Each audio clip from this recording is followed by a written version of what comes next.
Restaurant को बोले bye bye और घर पर बनाए स्पाइसी कोरियन बीफ मेंस बोल। अब कोई बोरिंग खाना नहीं, मजेदार और बहुत झटपट। पैन में 800 ग्राम बीफ कीमा 1 मिनट ड्राई रोस्ट करें।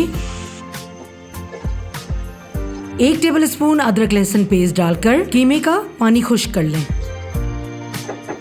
1 कटी हुई प्याज, 1 teaspoon paprika, 1/4 teaspoon black pepper, 3 tablespoon soya sauce, 2 tablespoon Korean chilli paste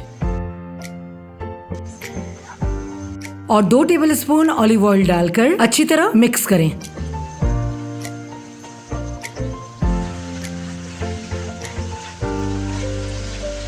एक कप पानी शामिल करें,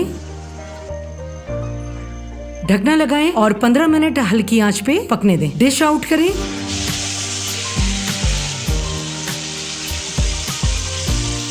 कटी हुई हरी मिर्चों से गार्निश करें और हमारा बहुत ही मजेदार स्पाइसी कोरियन बीफ मेंस बोल बिल्कुल तैयार। ब्लैक ऑलिव से गार्निश करें और स्टीम्ड राइस के साथ एंजॉय करें। इसके साथ butter garlic stir fried veggies बना सकते हैं, जिसकी रेसिपी नेक्स्ट वीडियो में देखना मत भूलिएगा।